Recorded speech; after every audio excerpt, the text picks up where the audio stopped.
Oh, hey! This is the Chris and Jamie show. I'm Chris. That's Jamie. No, actually, I'm Jamie. That's Chris. Yeah. Hey, so what's going on with with you? Yeah. So I contacted. There was a tax foreclosure that came up the other day, and I thought, this is a good neighborhood, and I wanted to go check it out. And you'd think that governments would be really proactive about getting rid of these tax foreclosures, especially tax foreclosures in desirable neighborhoods. And so, it's ridiculous. It's like they put it on, the MLS system, they put it on the city's website. And so I start calling them the next day, and I'm calling, I just get voicemail. And I finally hit 0 for the attendant. Yeah. And then it just hangs up on you. Yeah, well, that seems to be the IRS site too. So then I call back a couple more times, leave messages. Then finally they call me back, and they call me back the next day though. Okay. There's like no sense of urgency here. Yeah, well, they're government workers. Yeah, no. In the meantime, I'm on. looking at it, and the government's been sitting on this thing since like 2021. Right. Like 4 or 5 years. Yeah. It's just like, in the meantime, there are no utilities on the property. And it's a building from 1888. Wow. And so... Is it industrial or is it commercial? Mixed use. It's got storefront, and then it's got apartments. And I think it was a situation, probably someone inherited the property and never managed it well. And so, because I didn't see any property transactions on the property, but... When was the last purchase? Could you tell? Nothing on record. Nothing. Going back, so it was probably some 1842 or something. Ago, yeah. Right? Yeah. So, but this is typical government stuff. It's like you got this property for 5 years, you got no utilities on it, they're not maintaining it. Yeah. Right. If it was a private party, they'd probably have like all kinds of work orders up and down with citations all over the place. Yeah. Right. And so even like nature's starting to take hold of this thing and rip it down, and they don't make it easy. They're like, well, you got to go downtown, you got to pick up the key, you got to give us a $50 deposit for the key. Ooh. And then you go in, you got to sign a waiver because the place is in there, right? The city doesn't want to be.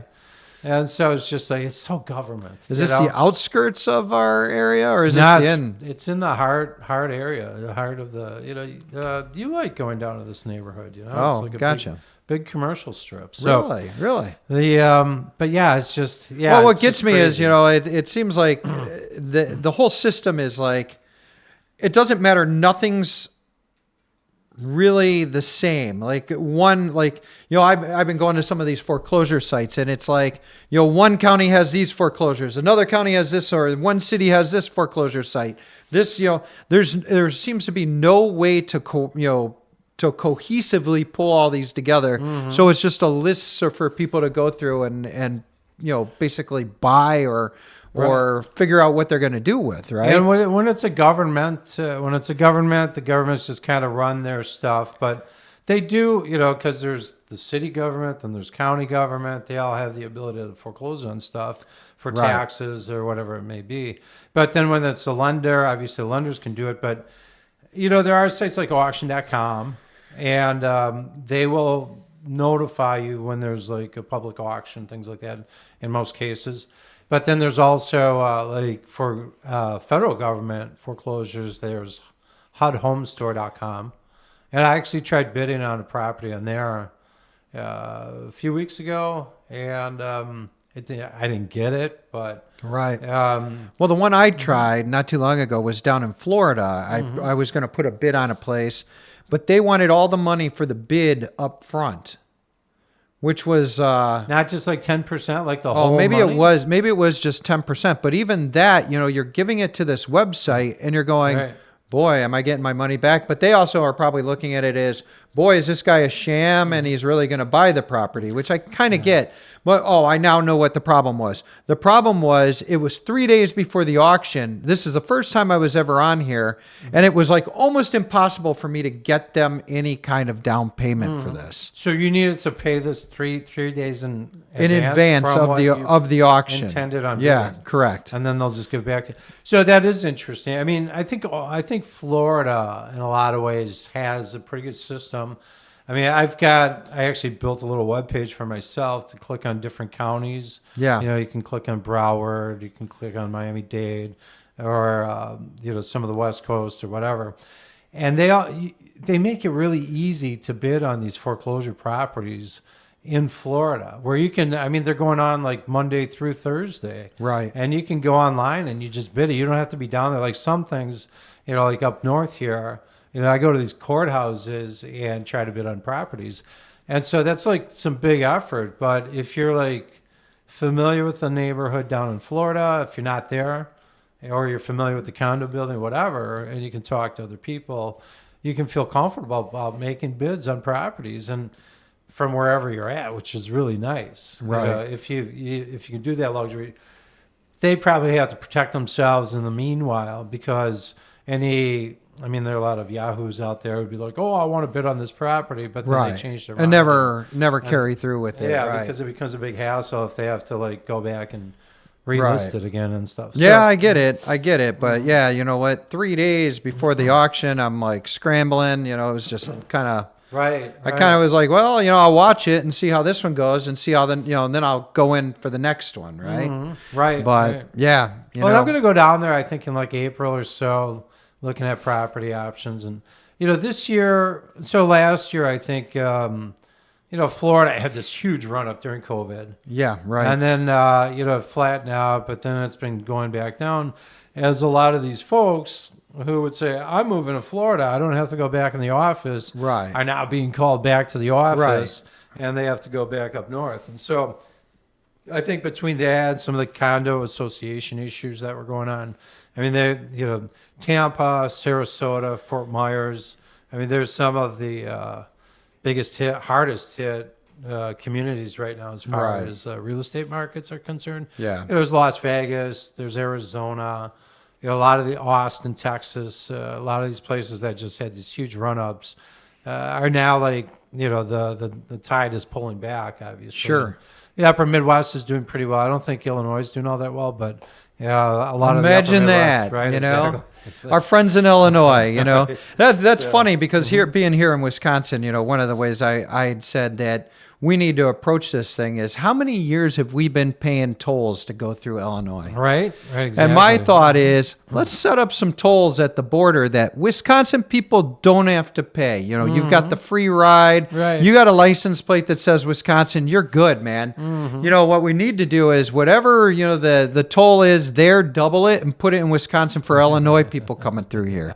And let's get some of our cash back and let's put it into our neighborhoods and our roads and our Illinois property owner. I did, yeah. It was the best 3 robberies I've ever had. Right. I remember you had a cool condo. Yep. In a trendy neighborhood. Yep. Bucktown, Wicker Park.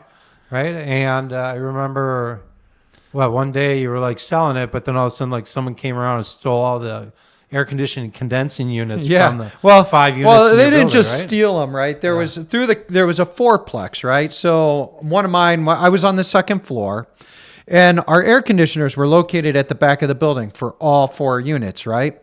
So these guys came. They must have got spooked because they stole 3 of them, and I wasn't down there.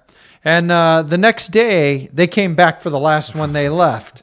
So they were so not scared of what was going to happen to them that they were like, hey, you know what? We'll just go back tomorrow. Maybe they ran out of space in the back seat of their car. Maybe they ran out in the back of the truck, right? And then we had the condo get broken into, and I can't tell you how many times. Your specific unit? Oh, yeah. They came in. They stole TVs. They stole leather jackets. They stole whatever they could get their grubby little hands on. I didn't know that. Yeah, that was a long time. That was like in the first 2 years of me owning that place. Uh-huh. And it was it was great to have a place in Chicago. I mean, it was so much fun to go down there, but I tell you, the theft and my taxes going up killed me on it. It soured me to the Chicago thing. Yeah, because I remember Illinois is like rated as one of the worst property tax states in the nation now. Yeah, But I right. remember like, I don't know, maybe 10, 15, probably 15 years ago, they had like a $10 mill rate or so. Yeah, it wasn't You know, bad. if you had like a $300,000 condo, it'd be like $3,000. Right. It wasn't that Right. bad. Yeah. So, I think mine started out at like 3,500 and which is about, and then it you paid about progressed. $350 I for it thi- at the time. Didn't you? Yeah, I think I did somewhere around that ballpark. And then when I left, it was like I want to say it was either 7,800 or something. Yeah. Within the 6 years I had it, it had That's almost sick. doubled. Right, Right, you know. And now, I mean, what is the idiot's name? Oh, Johnson. Johnson. Yeah. Wow. You know, now Johnson's socking You're so it to lucky him. that you're not there now. Oh man, and my wife went to school with Johnson. Oh, That's really? funny. Here's a good thing. Like Johnson himself totes himself with being like an inner city, kid, and likely he wasn't at any inner city school. He went out in the burbs with my wife, and she's got pictures of him hanging out with people that she Really? knows. And he Uh-huh. went to a snobby little school out in the burbs. Oh, no kidding. And it's like, and he just sells this Uh-huh. BS like most politicians, Yeah, Yeah. he's one of the dumbest politicians. Oh, that's he for has sure. got to be one of the dumbest people Yeah. I've ever seen. Right, One of them. And the shit that comes out of his mouth, I mean, come on, people. And You know? Chicago's paying for it now. Oh, that's for Chicago's sure. paying big for it. And I also have a cousin who's a firefighter in Chicago, and it's funny how the teachers union can negotiate all their contracts and get everything what they want, and the firefighters have gone 4, if not longer, years without a contract. Wow. And they can't strike, they can't do anything. I mean, basically, and they're like, well, it's And they- firefighters, who cares? And they retire or they like go to a different department or something like Yeah, city I've or been whatever. telling him, I'm like, you need to move, man. Like, get out of there. Go to a town that, like, really, appreciates you, Yeah. right? And so with these firefighters, and maybe you don't know this, I know like in certain situations, like teachers can go from district to district to district, and maybe they lose some of their benefits, but they keep their seniority, which goes towards their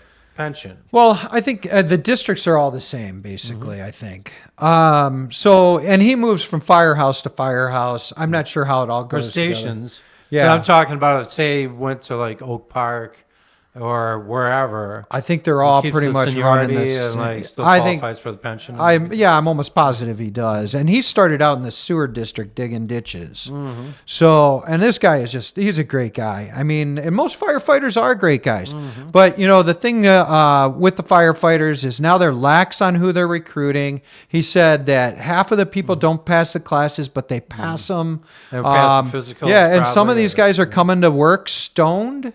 And, they're like, oh, you know what? Go home. Come back tomorrow. I could just see them at the fire hose. Man, I'm thirsty. Yeah. I got cotton Drink mouth. all this. Yeah, rub this thing up. I'd pay to see Look that. like a Bugs Bunny commercial. But yeah, or he's something. like, they'll come to work, drunk, high, and it's Yeesh. like, and they won't cut them, right? Yeah, yeah. Just because they're low lifes. But, and I'm not mentioning any names or anything like that. Right. But I feel for him because of the crap he puts up with. But I've known some firefighters, and these guys were like the ones that I've like met are like so cool because they'll get like 3 days off at a time. Or oh yeah, whatever. he gets like It's- a week off, week on kind of thing. And so they all kind of learn these trades and Yeah. everything. And so like one guy's like the HVAC guy, one Or guy's the drywaller, plumber, or whatever. right. And these guys will like kind of like work together on properties or whatever. Yeah, I have And seen it's that. like that's pretty cool. It's a great use of the time, especially when you got these big Yeah. spans where you don't have to be on duty and stuff. It is. It's and they're great guys, but So back to foreclosures. Yeah, I guess foreclosures. the one thing that you were talking about earlier was, there are some foreclosures. I mean, we've got some good stuff going in the economy right now, which is definitely a great thing. But there are a lot of leftovers from the previous administration, Right. that obviously ran up all these prices, ran up the real estate prices because the Fed was buying back the securities, keeping the interest rates low. Between that and FHA loans, which is ridiculous. Sure, a huge culprit. After Dodd-Frank came around and said, "Oh, we're going to clean up this financial mess and put all these regulations on all these private lenders," the federal loan product, they created this loan product that instead of having a 620 credit score, you can have a 580, or you can have a 500 credit score if you have 10% down on a property. Right. And then, do you remember when you used to have to put, no matter what, you used to have to put 10% down? At least, yeah. And then they went to, you don't have to put anything down. Well, you know what? Put Right. something into risk. And look at what was going on in California, before 2008, where they're like, "Oh, you can just do interest only." Right. And interest you only. lock in, you'll just get a lot of appreciation because you own the house and stuff. That was that mentality, which didn't turn out too well, obviously. Right. Didn't And quite work so- in their favor, but But with these FHA loans, so you got these lower credit scores, and then instead of having a 35% debt to income ratio, they say, well, you can go up to 53. So these people are going into these houses with very, very thin margins to play with of disposable Right. income after that, and then instead of 10%, 20% down, you get in at 3.5% down. And actually, even this property that I bid on a few weeks ago, which was an FHA foreclosure, they said, well, if you're applying for an FHA loan, you can get in for $100 down. So it's, and so you got poor credit scores, you got high debt to income ratios, Right. and you've got a little down payment.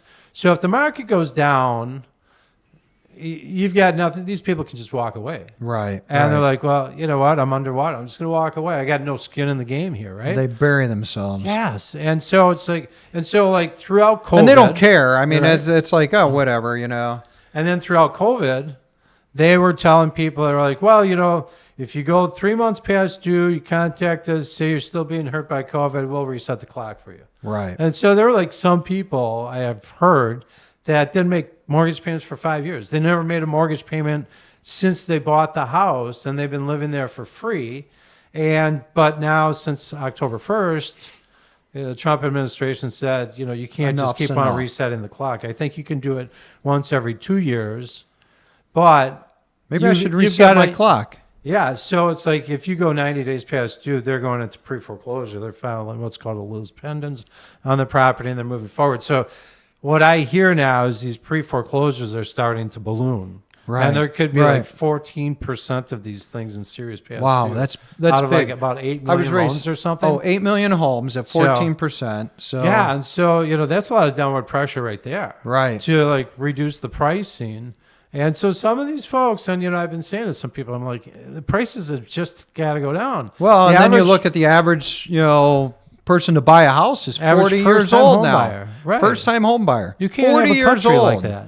Yeah. So you can't have a country. Back in 1940, which is a very long time ago, the average home cost was the same as the average household income. Sure. And then probably by 1980 or so is maybe 2.5 times that or whatever. Right. Right now it's about 6 times the average household income. Imagine so it's that. 6 times that. And that math worked a lot better when we had 3% interest rates. Right. But now when we have 6.6 and a quarter or whatever, which is better than where we were at. But Right. it's not just interest rates to fix this thing. Right. Interest rates aren't going to do it. And, it's funny because I'm looking at building a house, right? And, I'm like, well, I should do a construction loan. Then I should turn it into a regular loan at the end of the construction period.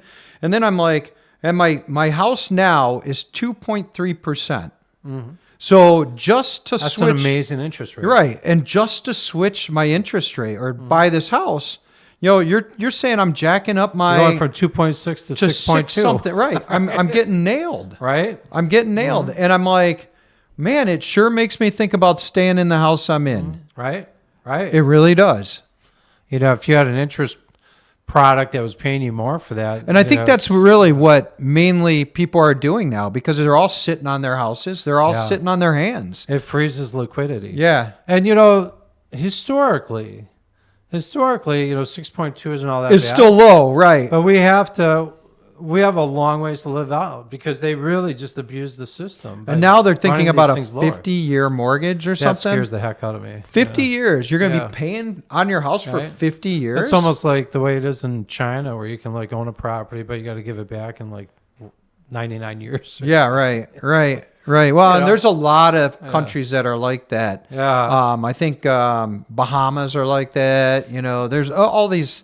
Yeah, it just seems hokey. So you own the improvements, but not the land for the most part. Yeah. Or you just have this lease on Right. the land. Well, it's funny because that's how airports work, and we're at airport hangar studios right now, and that's what happens here. Is we basically pay the rent on the land, and the building itself or the structure is actually ours. Yeah. So it's kind of that's it's how a it kinda government works, thing, Yeah. right? I mean, I guess the government can't carve up the airport, but I remember at your last airport that you were at, when you were getting shafted by some other government, they're Yeah. like, "Oh, you can leave the hangar, you can leave your building here," and you're like, Yeah. "Fuck you," right? Yeah, well, they were like, yeah, you know what? We're not going to renew your lease. We're going to look for better leasers, right? Although we Lessers, built the yeah. buildings, Uh-huh. right? And my buddy was like, and he owned 6 or 7 hangars on the field. And government basically said, well, we'll renew your lease, but it's going to be really high. So they sock it to him. And so you can leave the buildings here. Yeah, you can leave the buildings here because we'll take those, So it ended up he lost $1 million plus on these things that he had built. So he just sold them for scrap. He took them down himself. Right. He went in there and pulled them all down, and it was funny because we left on one of the hangar spots. We left a lone toilet, sitting on sitting still hooked up, right? And they were like, "Oh, you can't leave the toilet. If you took the whole hangar, well, we can't, in good conscience, pull the toilet because there could be sewer gases coming up. So we left the toilet for you guys." Could you imagine as you're landing a plane at a major airport? We're talking a major airport, and some guy sitting reading the newspaper on the toilet in the middle of this slab. I mean, that's pretty funny when you think about it, right? Because you can fly into some airports like Palm Springs or whatever. Here comes Everything's Southwest, outside, and you're like reading the business section, right? With your pants down to your ankles. Popular aviation or something. Yeah, but they said you could leave your stuff behind. You're like, well, I'm leaving some of it behind. Yeah, right. Well, all right. We left the And I toilet left behind. you a gift in there. Yeah. Oh man, that was that. I feel sorry for the guy because I rented the hangar from him, but I feel sorry for him because and he owned a big airline on the which he had paid millions of dollars to this airport. But this is what they're doing across the country with this. They're going in. And luckily enough, I'm sitting on an airport now that they're actually friendly government. We have friendly government where we're at now, but they could go through and say, "Hey, we're not renewing your lease," and our lease is I think mine's up in 2037 or something, if I remember right. But they could at that 2037, if we didn't have friendly government, go, you know what, we're not going to renew it, and then I'm out, quite a bit of money, because there's a lot of money invested in this building. That's very true. And I know, some of you guys are like, it's a hangar on an airport, you jerk or whatever. It's hard-earned money, Right. Costs money. And I'd feel sorry if it was happening to any of you. But yeah, that's crazy. But to be shafted by governments is always kind of a bad thing, right? Yeah, it's because these are other people trying to make decisions for your money and your hard work that you've put into. Right, and they don't care. Like this guy at the other airport, you would try to talk to the guy, and it was funny. He would send over contracts, and the contracts looked like they were written by a 12-year-old. And it's like, where did you get the writing of this contract? It had misspellings everywhere, and Yeah, it's a debacle, but you know, and I feel sorry for my buddy because he really did get the shaft on it, and he put a lot of work into that airport. You know, it's funny because you talk about these like government folks, and we didn't intend on like Yeah, railing actually, on we're government people off here, script here. But I was just, Which you is know, actually kind of more A few fun. weeks ago, I was talking to a property assessor in the city for this one property owner, and I'm like, you know, your numbers are way out of whack. You know, you're at least $200,000 over where this should be. And she's like, well, you know, why don't you show me why? And I showed her why, and I like gave her lots of proof. She's like, well, you know. Well, you know, I'm just gonna have to leave things the way they are. I'm like, why would you keep things the way they are? Right. Well, you know, I was like, he tried selling it for $200,000 less earlier in the year. He couldn't get rid of it. Right. Well, you know, some places sell and some places don't. Oh my God, that's the attitude, right? You know, it's like, that's the attitude. I'm telling him, I'm like, you gotta sue the city because That's this crazy. is just like unfair. You know, yeah, it's like, I get it. Nothing talks more than the market. Right. So it's like, right. and that's what they say. We base things on the fair market value. So, anyways. Right. So, hey, let's move on to something else here. Yeah. Okay. it- Well, you know, we got this microplastics thing that's popping up all over the place, right? So, you know, And it does make me nervous, and I yell at my kids all the time about this stuff, right? And we talk, you know, we all know about the garbage patch. Well, a lot of us know about the garbage patch in the Pacific. There's also one in the Atlantic. And that's what, you know, when we talk about microplastics being in water, that's what we think of, but there's so much more to it. You know? Right. So right. I found a couple articles just from the last couple of days. One is from a publication called The Conversation that reports a surprising number of foods that contain microplastics. Right. And some of these really scare the hell out of me because, I mean... Studies Yeah. have shown that your daily intake of microplastics from food and drink is estimated to be anywhere from 0 to 1.5 million microplastic particles per day. Foods identified as possibly having microplastics. This one, the first one, is like really interesting because that's chewing gum. And in certain ways, you're like, you know, you think, yeah, there's got to be plastic, right? Right. When you chew gum, you are essentially chewing a lump of plastic. Most chewing gum is made from a gum base of plastics and rubber, I had to no which idea. sweeteners and flavorings are added. As you chew, the gum base releases microplastics. So That's crazy. yeah, and so it's and you know, I just saw there's this one girl on the internet, a lady on the internet. I think she's what is she? She's called like the food babe or something like that. And I saw her on TV one day, and she was like really interesting. She's like, I mean, very animated. She's definitely studied and everything. Well, she's got to be because she's the food babe. You know, and she was like talking about coffees. She Yeah. was like, you know, a lot of coffees are very good for you, but then we ruin it by adding creamers, and creamers include gums, and these gums are bad for you, and that kind of feeds back into what they're talking about on this. Right. So maybe stick with the coconut milk or the almond milk or something. Yeah, but I'm for guessing your those free have dairy. plastics as Creamer. well. I'll bet you they So- do. So here's One one. second. So salt Salt. is the next thing. Okay. Salt may seem like a pure, simple ingredient. I'm going to tell you I love salt. You love salt. Okay. I like Lowry's. That's the best salt. Really? So it's a little mix of other stuff too. I don't know. but The you don't really Himalayan like salt Lowry's. I haven't really gotten into. My wife has because she says it's better for you. But Well, keep that thought. Yeah. We don't know. we don't know. So, okay, so it seems like a simple, pure ingredient, but studies have shown that 94% of salt products tested worldwide are contaminated with microplastics. The contamination is so widespread that sea salt has even been proposed as an indicator of microplastic pollution in the marine environment. Really?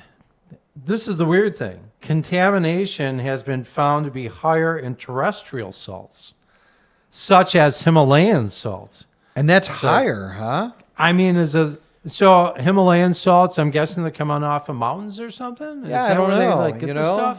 Is this, I mean, if- you got a Sherpa bringing that down too? Right, or exactly. what, you know? Maybe it's like down in the valleys. It's like We gotta get some Sherpas. We're going up for Himalayan. We used to talk about acid rain. Maybe we have like microplastic it's funny. rain. Where did acid rain ever go? That's something for the future. But Right?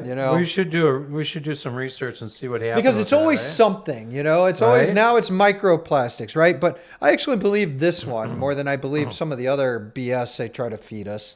So new technologies are being investigated to help clean up sea salt. However, it is likely that much of the contamination comes from production and packaging. So here's something really interesting. It says Sure. disposable plastic spice grinders can release up to Ooh, 7,628 particles when grinding up to just a tenth of a gram of salt. Wait, but this is so you start grinding. disposable. Why is it? Because it's those things are made of salt, of plastic. Oh, I know what you're talking So about you start now. grinding Yeah. it, and it's like, you're getting the salt ground up, but it's also like kind of Releasing eating away. all It's the- like sandblasting that container too, right? Yeah, crazy. So here, this next one is kind of, I don't know, it doesn't seem to be all that surprising, but apples and carrots, microplastic contamination of fruit and vegetables have been identified in several studies. Nanoplastics, obviously, we're getting smaller. Yeah. So kids, Which don't are- eat your vegetables and don't eat your Right, fruit. exactly. Stick to dirt. But don't listen to Dr. Jamie on that Yeah. one.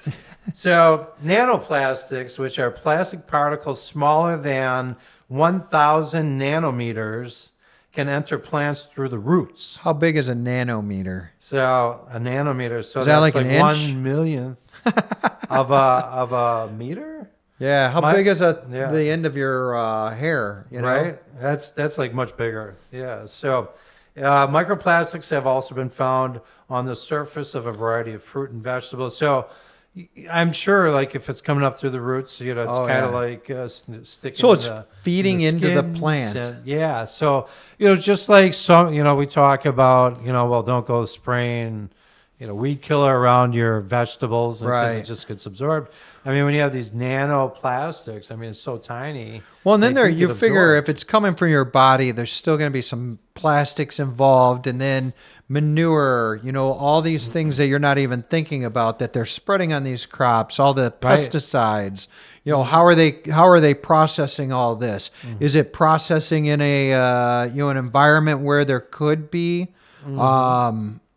plastics or rubbers in that? which could be. I mean, yeah. especially when you think about There's like so many, animal feed, right? we're always, it's mind blowing how out of control this stuff is. So the second last listing here was coffee and tea. I love my coffee. Tea bags are not the only source of microplastics in your hot beverage.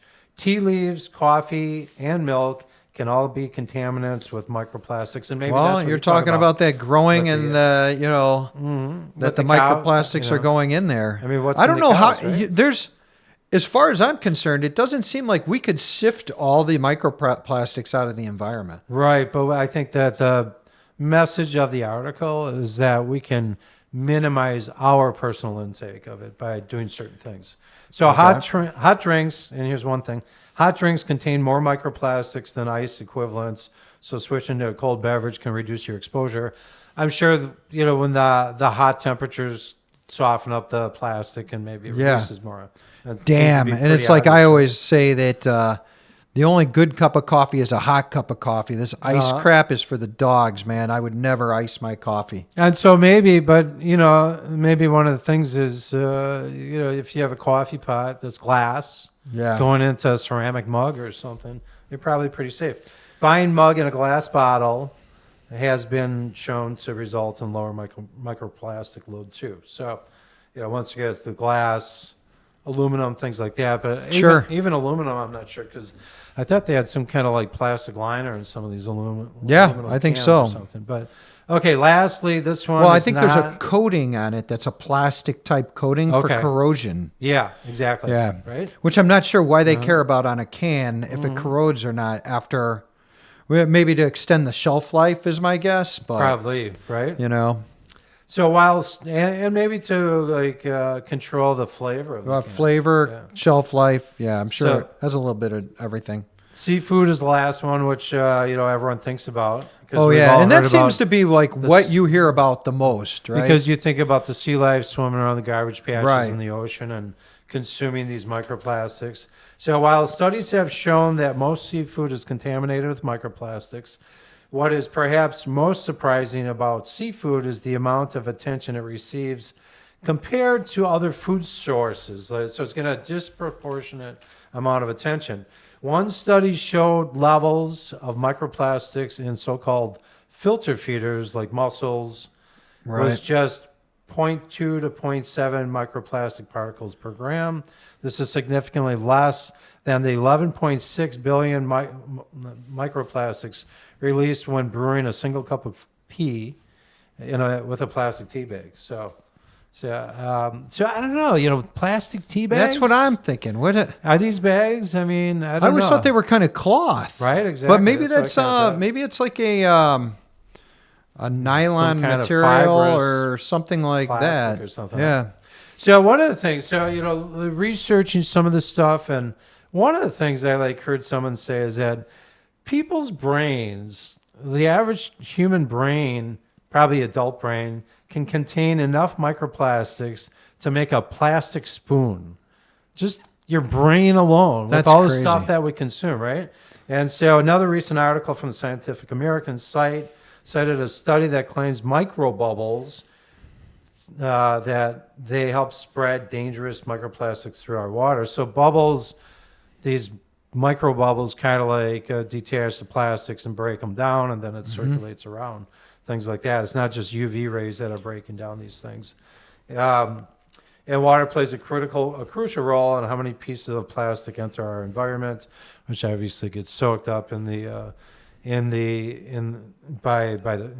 consumed by the fish. Sure. And even like when we talk about this Himalayan salts, maybe that's the thing. Maybe the process of evaporation, microplastics go up and then it comes back down in the Himalayas or wherever this salt comes from, right? I'm not sure this salt comes from the Himalayas because I've been around Caribbean, where it's pink salt all over the place. Okay. So and that's gives color to birds and gives color to what's around it. Okay. But So do they call it interesting. Himalayan salt there? I don't think so, but So scientists already I think knew that's a branding term, right? So it's like, hey, Right. it's healthy, it's Himalayan, but hey, eat this bottle too. It's kind of like French fries. Yeah, They're not from Oh, France. they aren't from France. You're going to tell me French toast isn't from Yeah, France. exactly. So scientists already knew that plastics degrade through exposure through sunlight and repeated weathering by waves, sand or other debris. A new study suggests that contact with water itself is also a factor. In both marine and river environments, researchers found that microbubbles can form on the surface of a piece of plastic, breaking it down, releasing the plastics into the food chain. And so I've also heard, one of the things I saw also is they called microplastics as an obesogen. And obesogens are chemicals that alter energy, metabolism, and increase adiposity, acting through disruptions in the endocrine system, signaling pathways. They disrupt the lipid balance, which causes obesity. So drinking water out of these plastic bottles that have been sitting around for a while. I know one of my kids was even saying that recently. He was like, well, that water's been sitting around for a while. And I'm like, but it's just water. It doesn't go I'd bad. heard He's like, that but too. the plastics break down into the water. Like, Yep. and why are we buying this stuff? You should be drinking the filtered water out of the refrigerator. Oh yeah, totally. And it seemed It's funny now. I drink out of a bottle, or my own bottle. It's stainless steel. Stainless steel. But Okay. I wonder. I'm probably still getting some sort of Something in there. Yeah, microplastic in that. But is bottle. it coming out of your fridge, your faucet, or Usually something? coming out of the fridge, but then how many lines are going through your fridge that's going through plastic, right? Yeah. Well, Well, the copper line, so you got copper usually feeding the house. Yeah, but and not feeding into your to the fridge. ice maker. Right, Those that's are true. plastic. Yeah. Though Right. So it's like to get rid of this. I mean, we'd have to do some work, and it's going to drive up costs because now you're going to have to use copper for it, or you're going to have to use Right. stainless steel, or you're going to have to use, it's like, how's this solved? You know, Right. Yeah, this is all great information, but how do we solve it? Yeah, it's definitely a reduction on plastic. I mean, everyone complains about plastic, but we're so addicted to it. It's like cheap stuff out of China. It's like, yeah, there's slave labor going over there, but America can't get away from it. Right. It's like, so, okay. On a different note, I saw this funny video, Which you of sent this over to dog. me. Yeah. So I saw this story. It's a talented shelter dog escapes kennel and unlocks the front door. So there's this shelter in West Virginia. He didn't just unlock the front door. He unlocked the kennel door, Yeah. and then he unlocked. He got through the I mean, dude, I'm hiring this guy. Right? Yeah, it's like I don't know what kind of dog it was. This, I don't know, maybe like a lab or something. Yeah. Something like that. But a West Virginia animal shelter shares security footage of an escape artist dog getting out of his kennel, unlocking the front door, and leaving. So you watched the video? Yeah, So the dog gets he out of his broke kennel. out. Yeah, He like goes up and he's like kind of messing with the door. He's like up there. yeah. He went to He's, the like, messing opposite with things, side right. first, and he's like, "No, lock's Yeah. not over here. I gotta move over here." He takes his mouth and he like turns the lock. Like, what a smart and dude. pushes his way out. Yeah, Unbelievable. yeah. Now he's on the lam, but He's on the left, right? we're have to find this guy. The escaped hound named Dawson escaped from his locked kennel while the shelter was closed. The video shows Dawson approach the shelter's front door, stand up on his hind legs, and use his mouth to unlock the door. Dawson then pushes the door open and leaves. I'm just so stunned. Yeah. I mean, you see dogs. I mean, a lot of animals can learn things. Right. Squirrels and Right. you see a lot of this stuff, but. That was a pretty impressive. I mean, he was very Yeah, observant. he's a con artist, man. He must He's be an a escape long-term artist. resident there who's like, Yeah, I'm breaking out. like watching Boys, this who's door, coming with right? me? I'm Yeah. surprised he didn't go back and like unlock some other I'm guys. blowing this joint at 8 Yeah. o'clock. Who's with me? I'm blowing this popsicle stand. Let's go. Right. Yeah, who's with me? They're like, no, I can't do it. So yeah, that's pretty cool. I don't think your bulldog could get away with it. No, he's not tall enough. He'd have to he's just plow through the glass. He has got such a good life that no way that dude's going to escape. Right. Look, I don't even have a fence around my yard, and I'm like, I open the door and I'm like, man, go. It's go. your He's turn. like, I'm not get leaving. away. He's like, hell no, I'm staying here. Mom's too good. I got a good gig here. Yeah. He's like, why don't you leave? Right. It's more food for me. I think he I'll get more would. table scraps. Right. Oh, he would totally. He totally wants me to leave. So when you've been up in airplanes, have you ever thought about sky surfing? Yeah, absolutely not. Yeah. Absolutely not. You've seen this though, where people jump Oh out yeah, of plane totally. and They got this sky surfing. board, and they're like, "Whirr," like yeah. So you there's know, this person who, at 20,000, almost Yeah, 21,000 almost feet, right? 21,000 feet. This scares the hell out This of me. person jumps out because, so what is it? It's like, was it 1 degree for every 5,000, or what is it, 5 degrees for every mile you go up or something? No, I think it's 1 degree every 1,000 or 2 degrees every 1,000 or something. Maybe it's it's 2 degrees every 1,000. So this could be a 40-degree difference. Oh my depending on God, what- this has when they got to do be this. negative something. In Yeah, here. because a lot of times when you're like up in a plane at 35, that's like 35,000. You see, it's like 60 below. Something Right, like that. right. Oh It's man. like, so there's this You are person not jumps kidding. out of a plane at almost 21,000 feet. Let's see. So here's a story: a high-altitude daredevil from Belarus broke a Guinness Book of World Record when she went sky surfing over Mount Everest, jumping out of the helicopter at 20,945 feet.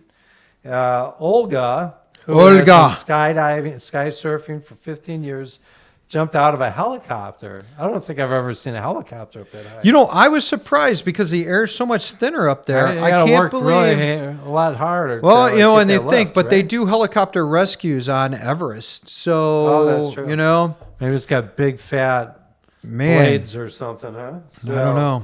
Anyways, she exited the helicopter at 21,000 feet and kept control of her board until deploying her parachute safely at 12,000 feet.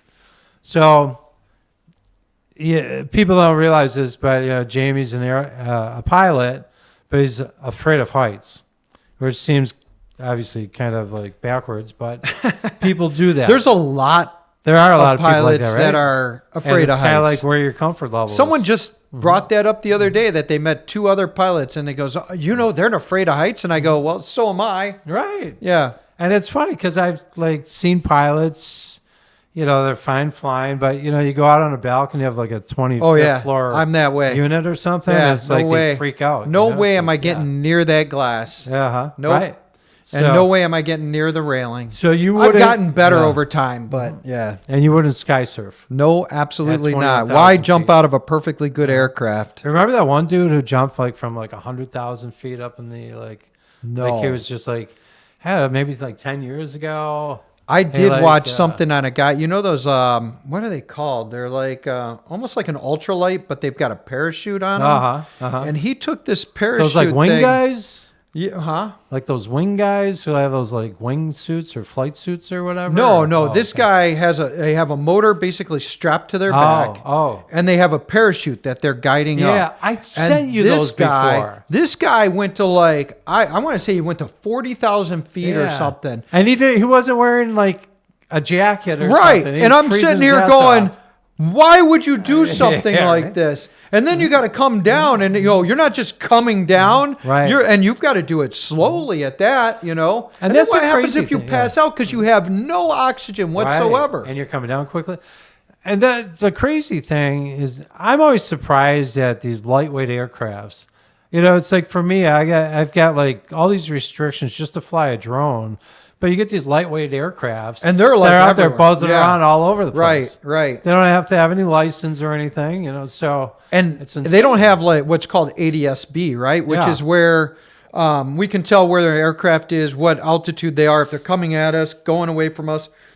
But, these guys could be in my airspace and I could be like, oh, and I've had this happen with drones before where I'm like, Really? what the hell was that? Was that a drone? Like Yeah. above 400 feet? Oh, yeah. I mean, this guy was up, he was up 2,000 plus feet. And Wow. I'm like, and this thing comes flying by me and I'm like, what the fuck was that? Yeah, right. I'm like, That's so scary. Oh man, and it's like if you hit the wing with that, or it hits the engine, or something. impact. I mean, you're screwed. Right? You're screwed. I mean, that's worse than like hitting a seagull or something. Oh yeah. Well, hitting a bird is pretty bad. I've Yeah. seen some, and I never hit one, but I've hit other people, and it's like, wow, that'll wreck your day. I mean, look at Scully or Scully. Oh, Sully, the guy from yeah, who Sully, landed in the Potomac. Hudson. Oh, the Hudson. Yeah, Hudson.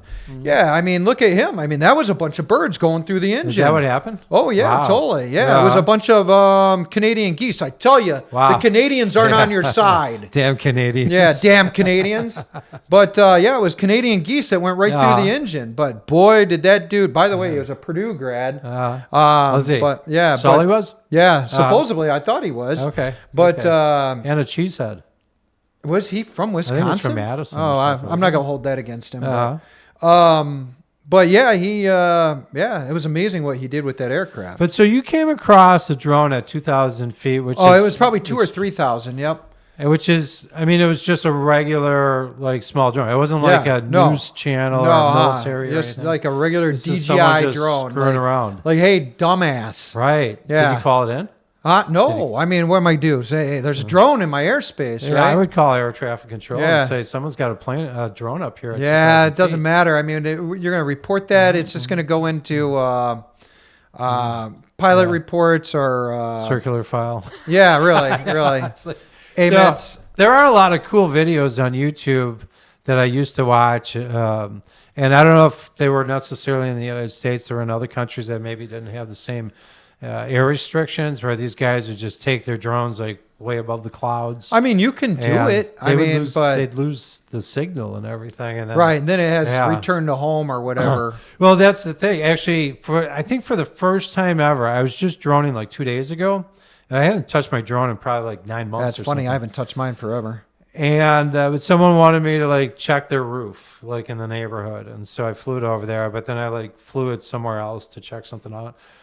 But then like it never happened to me before, but I lost the signal. I'm like, what the heck? I wasn't even all that far, and so I couldn't control the drone. Oh, sure. I've had And that. So happen, I had yeah. to walk. I had to walk towards it, and then finally reestablish the connection. Right. And right. so, anyways, that was like Yeah, because I mean, I bet I wasn't more than like 900 feet away, but I've been like 2,500 feet away, Yeah. and so I don't know. There was some weird thing, something in the air, I guess, but Yeah. Well, Yeah. signal interruption or yeah, something. but some of these guys like they would like on YouTube, it's like they send them up above the clouds. They're like, well, I lost signal. Then like especially some of these older drones, they just start drifting. They don't like Right. maintain GPS control.